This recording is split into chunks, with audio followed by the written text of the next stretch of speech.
कांग्रेस के वरिष्ठ नेता दीपक सिंह हमारे साथ बातचीत के लिए मौजूद हैं।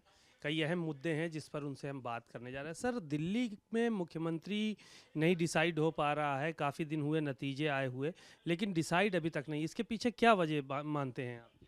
देखिए, भारतीय जनता पार्टी विकास तो करती नहीं है, नफरत फैलाती है। तो शायद इस बात की खोज हो रही होगी कि दिल्ली में भी कौन मुख्यमंत्री ऐसा बनाया जाए जो नफरत फैला सके, जो लोगों की भावनाओं को भड़काकर विकास को पीछे छोड़कर उन्हीं भड़की हुई भावनाओं के आधार पर राज कर सके।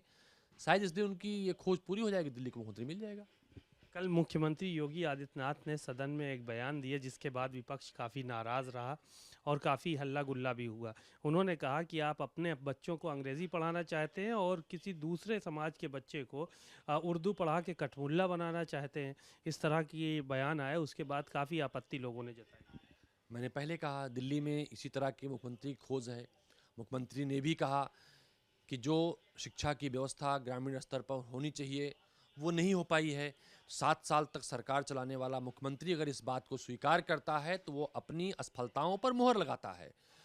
उत्तर प्रदेश में भारतीय जनता पार्टी की सरकार ने कोई भवन नहीं बनाए, कोई बिल्डिंग नहीं बनाई, कोई स्कूल नहीं बनाए, कोई अस्पताल नहीं बनाए। शिक्षा का हाल इतना बदहाल कर दिया कि दुनिया भर में घटिया शिक्षा के मामले में उत्तर प्रदेश लगभग पहले स्थान पर पहुंच गया है। तो जब कठमुल्ला बोलेंगे, दंगे की बात करेंगे, भड़काने की बात करेंगे, तभी तो उनकी असफलताओं पर मोहर लगेगी।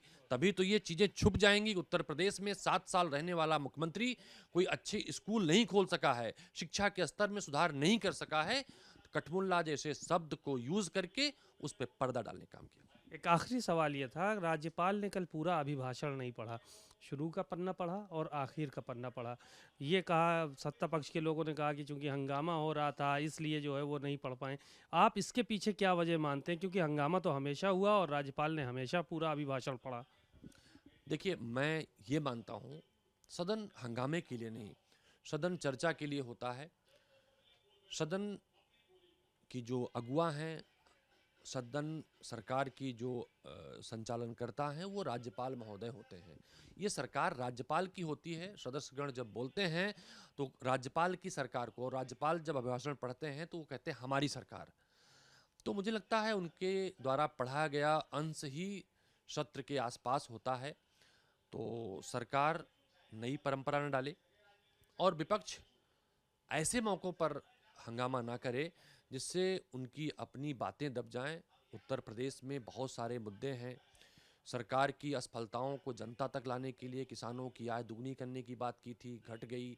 छुट्टा जानवर से त्रस्त हैं, घटिया शिक्षा, घटिया स्वास्थ्य, उत्तर प्रदेश की बदहाल सड़कें, उत्तर प्रदेश में बिजली के कटौती, उत्तर प्रदेश में सिंचाई के कम होते संसाधन, उत्तर प्रदेश में बढ़ती बेरोजगारी, तमाम मुद्दे हैं जो हंगामे से नहीं तर्कों के आधार पर उसे जनता के बीच में लाया जा सकता है, सरकार को चिताया जा सकता है।